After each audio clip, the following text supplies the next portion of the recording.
Hi, welcome to the Pursuit of Truth. Not very much today, just a quick few things that came across my mind I thought I'd quickly discuss and get your ideas and comments. Please leave them, if you have any. The first one is about our picture of the world. Where do we get our picture of what's happening in the world? And it dawned on me that's the news, isn't it? If you turn the news off, you wouldn't know about all the different things that are happening in your country, around the world. So the news is very important for creating the narrative of our lives. It's funny, I never thought about that before.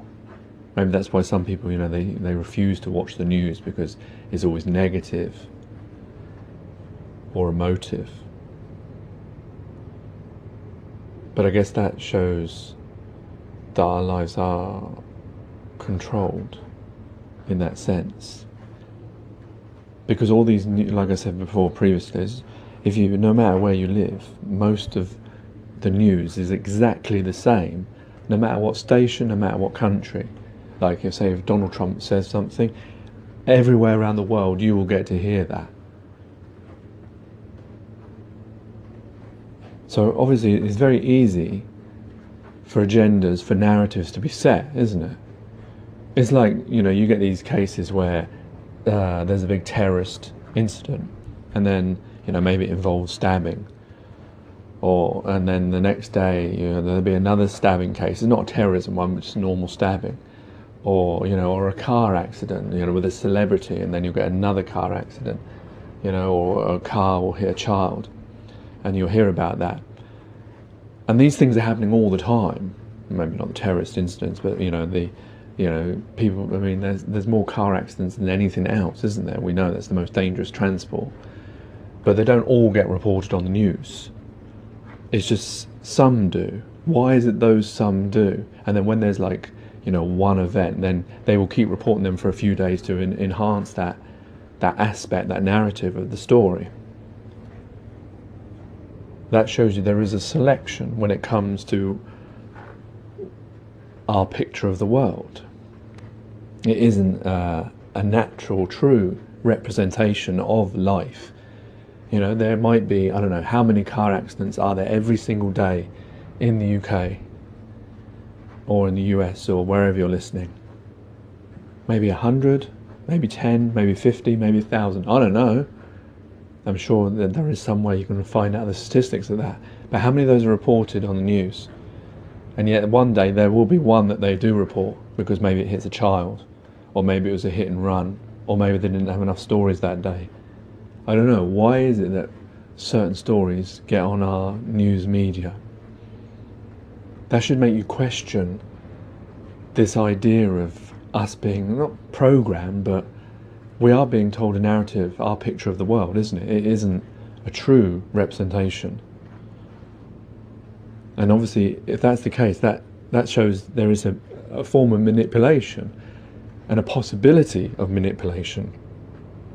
Because I keep going back to when I'm thinking about, flat Earth and false flags and things like that. That where did I get these ideas from? That and if you think about it, most of it is through the news or through television. Obviously, some of it is through school as well. But once you leave school, once you leave the education system, then most of the things you get from is from multimedia, from television, from internet. Now, the interesting thing is the society we live in now, and this is maybe why there is a resurgence of free thinking and truthers, as it were, that because of YouTube and internet sites like that, where the actual people, get to represent themselves and tell their truths, as opposed to organised media like BBC or CNN or Fox or Universal or SABC, whoever it is. Now we have as much right to talk about these things that happen. But it is always interesting, you get this with terrorist events when the police will round up everyone's pictures and social media and tell people that, oh, don't post that, and YouTube will take things down, even though the news can show the same thing, but you can't unless the news has actually verified it as, yeah, we're going to show that, but if you want to try and do it, that's no. I mean, yeah, obviously there's lots of things that do get through, but you notice these days that the police say that, that they don't like it, that people go on social media and put the actual truth on there in live, as if it's so wrong that you see the truth, as it were, because they want you to see it through the narrative, through the picture of the world described by television, by newspapers, by the news. Anyway, that interested me when I was thinking about that I was thinking that if you turn the news off, you wouldn't know what was going on anywhere. And then I guess the question is, when you turn the TV back on, do you actually know what's going on everywhere? Or do you just know what those who bring you the news want you to know is going on everywhere? You must always remember that there is a selection that's going on. It isn't everything that gets reported to you. So therefore, if it's a selection, it's a narrative. Like the plot of a movie.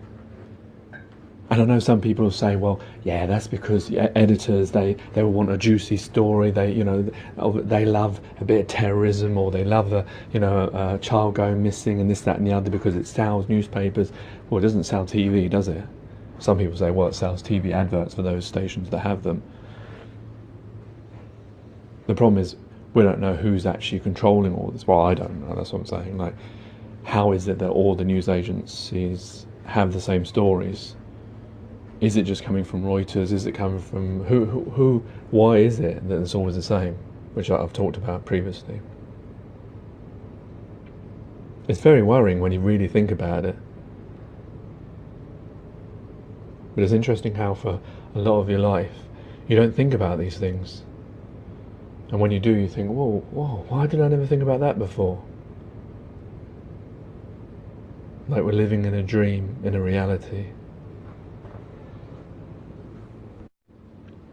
So the other thing that interested me is how people will argue things. And I was watching Beyond the Imaginary Curve, which was, I think it was Saturday's edition, so it was the 31st or the 1st. I'm not sure which day, it was somewhere in there of April 2018. And there was a lady on there that was saying, actually, or was it Sheeps and Neeps? I'm not sure which one it was now. It was saying like, I think it might be Sheeps and Neeps, was saying, what was it, the statement? She said something like, I know this for a fact. She might have been Beyond the Imaginary Curve, I'm not sure now. And I think it was to do with the sun. But that statement, that we often all use that statement, that I know it for a fact. Wait a minute. And most of the time we don't. We don't know it for a fact. We've been taught it. Being taught something isn't knowing it for a fact. Knowing it for a fact is you actually know it.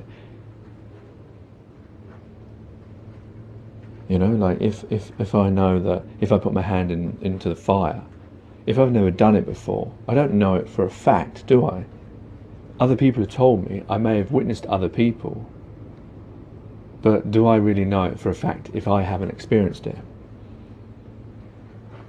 I suppose if you've actually witnessed it, but then you don't know the person that was doing it was faking it. But it's just interesting how we use that sentence, I know it for a fact.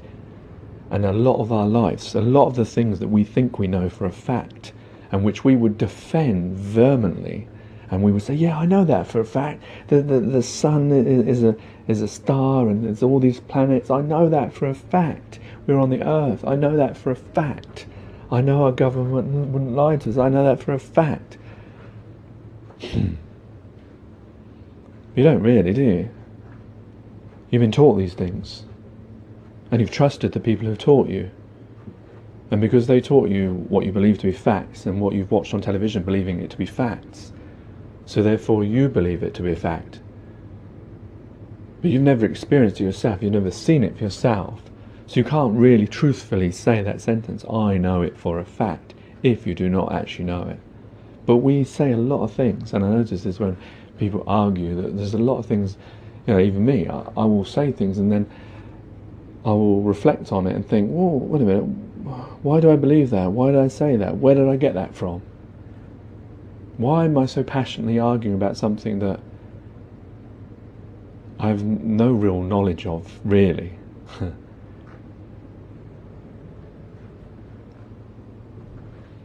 It's interesting, isn't it, when you think about all these things? A lot of our lives and a lot of the things we do are not very truthful. Maybe that's why we live in such a rubbish world where we pretend away our lives. Anyway, that's enough for me. Hope you've enjoyed this edition of The Pursuit of Truth. Take care, take it easy, God bless, and peace.